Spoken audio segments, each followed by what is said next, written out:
복된 아침, 2024년을 시작하는 첫 주일 아침, 모든 성도들 가운데 이 한 해 동안 주님의 평강이 충만하기를 소원하면서 말씀 묵상 시작하겠습니다. 오늘 같이 묵상하실 말씀은 신명기 3장 23절에서 29절 말씀 제가 봉독하겠습니다.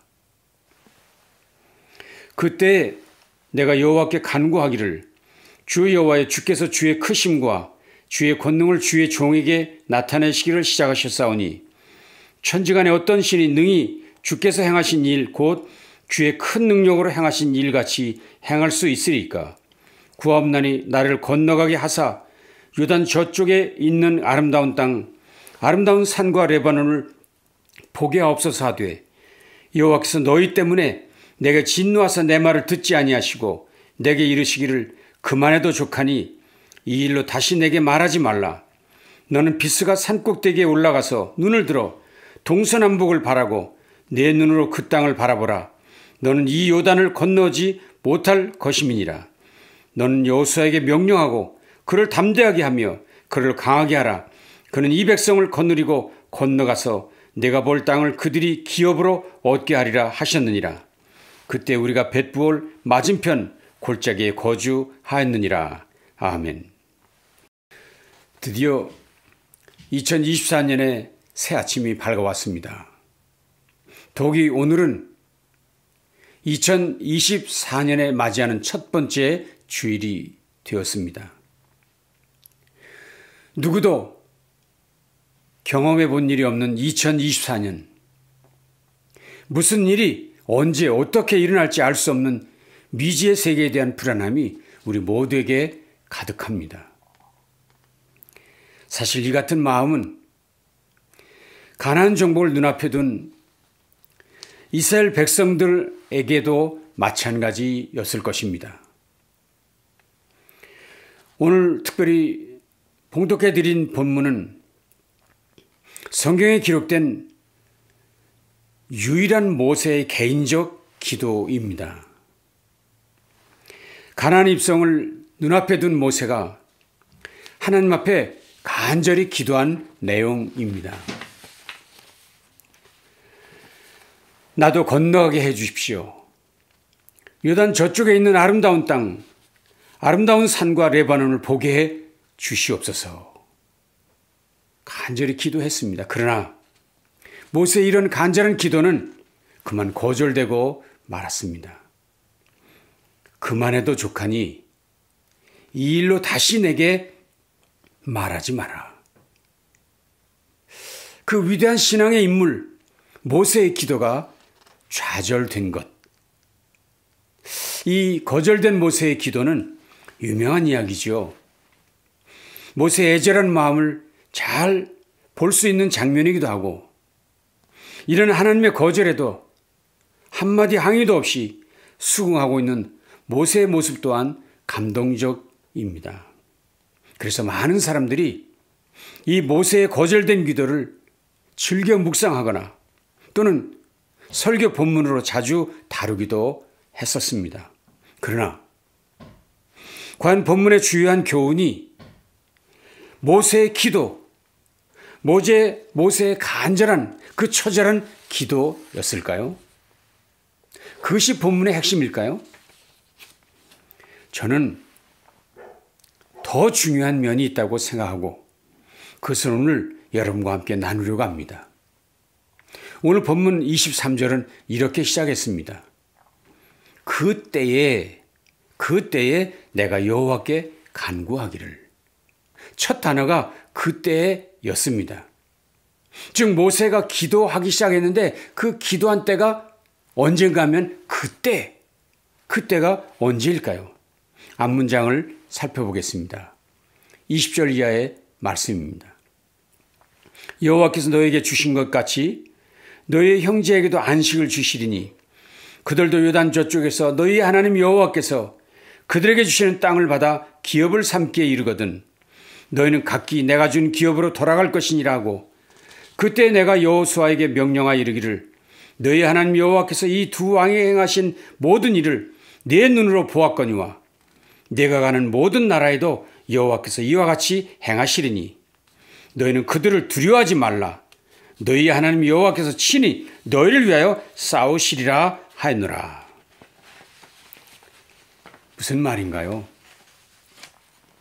과거 이스라엘 백성들이 가나안 땅 정탐에 대해서 실패한 후 하나님의 징계를 받아 광야에서 40년을 방황하다가 드디어 40년이 지난 후 가나안 건너편 언덕에 도착한 후에 하나님의 말씀에 순종해서 가나안 동편에 두 나라인 바산과 옥을 쳐부수고 승리했다는 것입니다.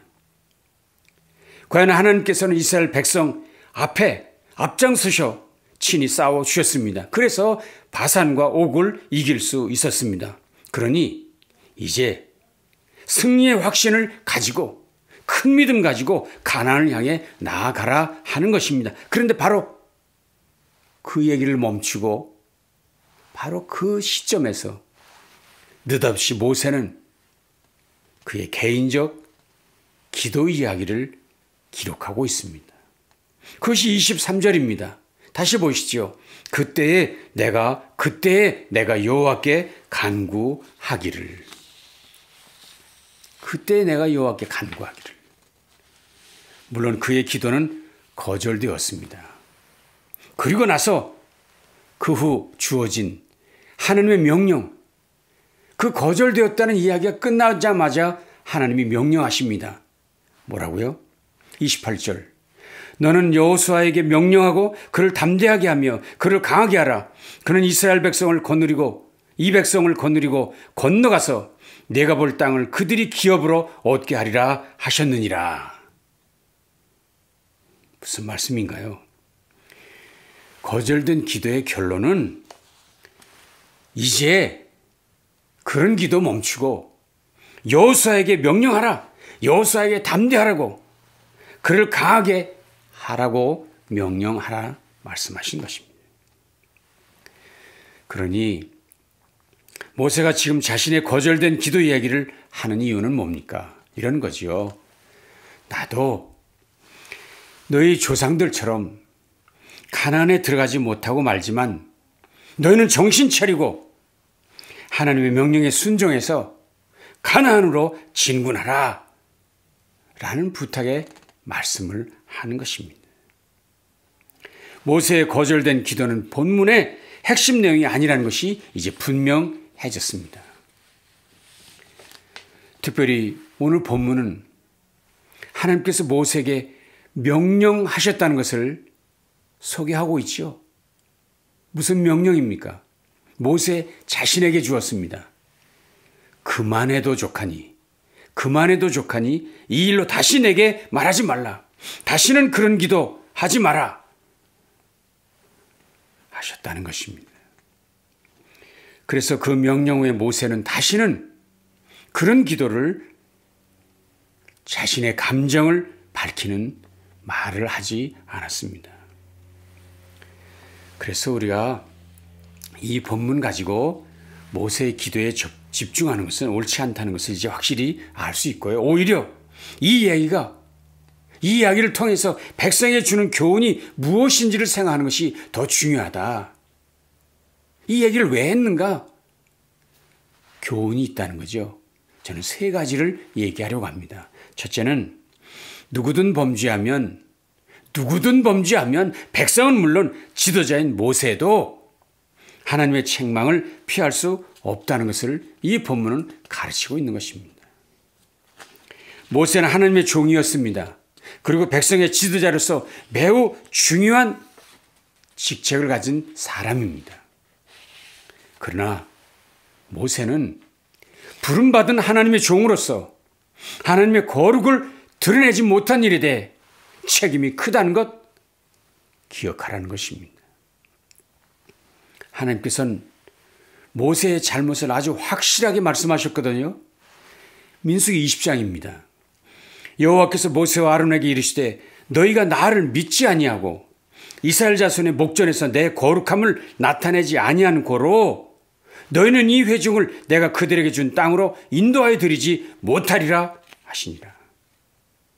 분명히 말씀했거든요.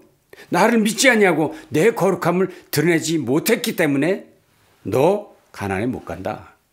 그런데 이상하게도 오늘 신명기 본문에서 모세는 자신이 가나안에 못 들어간 책임이 백성에게 있다고 얘기하고 있었습니다.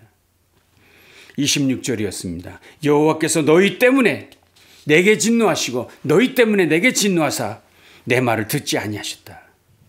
너희 백성들 때문에 하나님께서 내게 진노하시고 나로 가나안에 못 들어가게 했으니 이 모든 책임이 너희들에게 있다고 얘기하는 것입니다. 그래서 하나님께서 더 이상 참지 못하시고 말씀하십니다.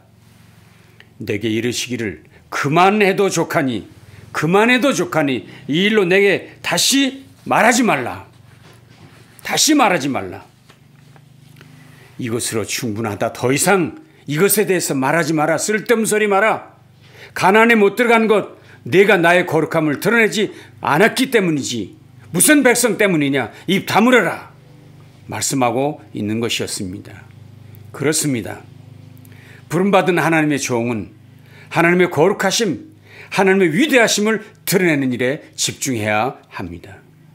그래서 누구보다도 더욱 하나님의 말씀 앞에 철저하게 복종시켜야 하는 것이지요. 특별히 신앙 공동체 안에서 앞장선 이들, 말씀을 들고 선 이들은 오직 하나님을 드러낸 일에 충성을 다해야 합니다. 오직 그분만을 높여야 할 책임이 그들에게 있다는 것을 잊지 말아야 한다는 것. 이것이 오늘 본문이 주는 첫 번째 교훈이었습니다. 두 번째 교훈은 이제부터는 모세가 아니라 하나님만 의지해야 한다는 것입니다. 이제 더 이상 이스라엘을 인도했던 모세는 그들과 함께 가지 않습니다. 이제부터 이스라엘은 모세 같은 지도자를 만날 수 없습니다.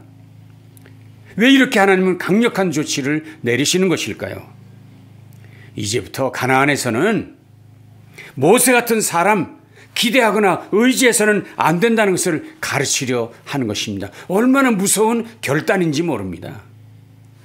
물론 가나안 땅, 백성들은 한 번도 밟아보지 않았던 땅입니다. 이방 우상들 불신 사상이 가득한 땅이었습니다. 그래서 아마 백성들은 모세 같은 신앙적 지도자, 모세 같은 강력한 지도자가 필요하다고 생각했을지 모릅니다. 그러나 하나님은 아니야.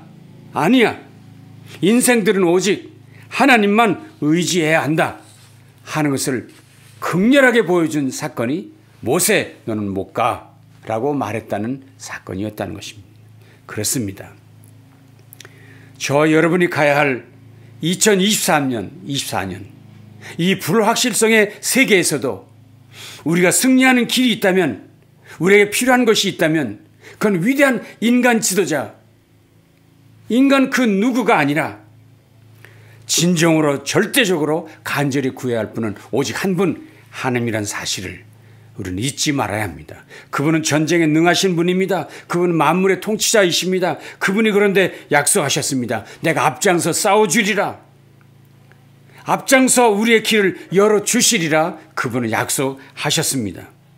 그러니 이제 그분이 우리 가운데 임하시는 것을, 우리 가운데 앞장서 주실 것을 믿으시고 우리의 걱정, 염려 모두 그분께 돌려드리고 오직 그분만 바라보기로 결심하는 이 아침 되시기를 간절히 바랍니다. 세 번째 교훈은 이 땅에서 어떤 고난과 역경을 겪는다 해도 하나님의 백성은 절대로 좌절해서는 안 된다는 교훈을 이 말씀은 주고 있습니다. 자, 생각해 보십시오. 여러분, 모세가 가나안에 들어가지 못한 것은 그가 천국에 들어가지 못했다는 이야기인가요? 아닙니다. 자, 보십시오. 모세가 120세에 죽었습니다. 그러나 그가 죽었을 때 하나님께서는 그의 시신을 이 땅에 두지 않았습니다. 그래서 아무도 그의 시신이 어디인지 알 수 없게 하셨습니다. 신명기 34장 5절 6절입니다. 이에 여호와의 종 모세가 여호와의 말씀대로 모압 땅에서 죽어 벳부올 맞은편 모압 땅에 있는 골짜기에 장사되었고 오늘까지 그의 묻힌 곳을 아는 자가 없느니라. 여기서 여호와의 말씀대로 모압 땅에서 죽었다 라는 말씀은 문자적으로 해석하면 하나님의 입에서 죽었다라는 뜻입니다. 그래서 유대인들은 이런 말을 합니다. 하나님께서 모세에게 입을 맞추자마자 그가 죽었다.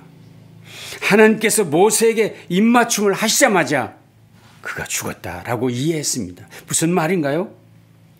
모세가 가나안에 들어가지 못하고 죽었지만 그러나 그것이 하나님과의 관계를 갈라놓은 것은 아니라는 이야기였다는 것입니다. 그래서 과연 훗날 예수님의 변화산 사건, 그 자리에 엘리야와 모세 그리고 예수님이 함께 대화하셨던 이야기를 우리는 성경에서 보았습니다. 모세는 비록 가나안에 못 들어갔습니다. 그러나 그는 하나님의 품 안에서 하나님의 일꾼들과 함께 동거하고 있었던 것이 분명합니다. 여기서 우리는 한 걸음 더 나아가 이런 생각을 갖게 됩니다. 애굽을 떠난 출애굽한 이스라엘 백성들, 그들도 불순종함으로 가나안에 들어가지 못하고 광야에서 죽임을 당했습니다.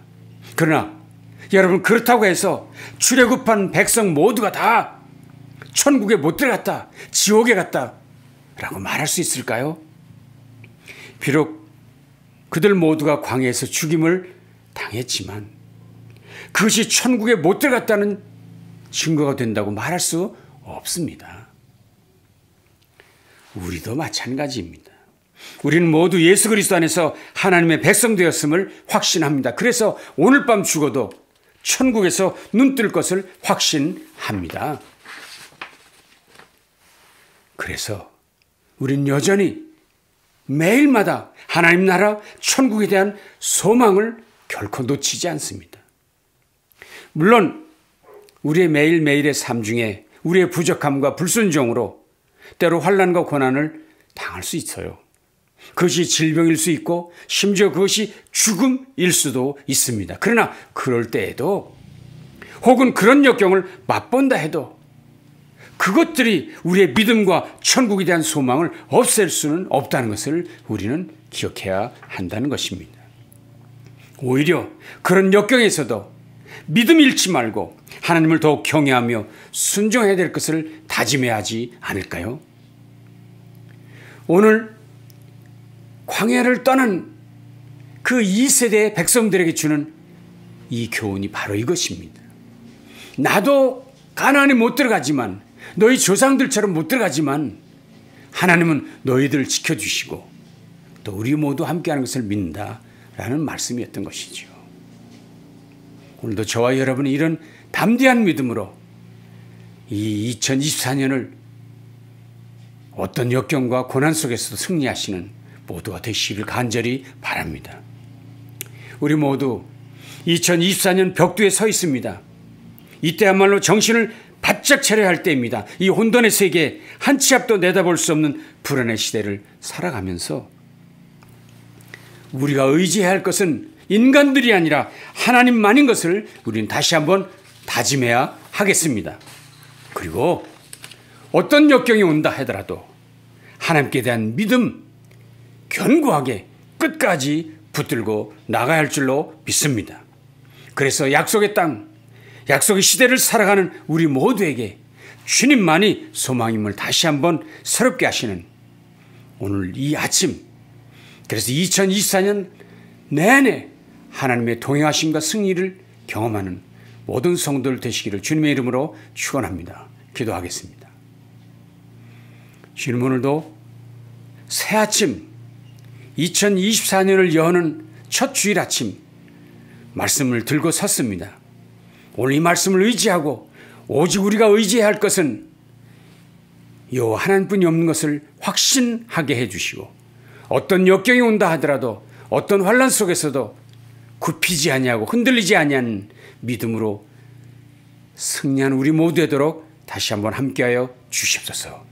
귀한 말씀 감사하며 예수님 귀하신 이름으로 간절히 축복하며 기도합니다. 아멘. 남은 날도 승리하시기 바랍니다.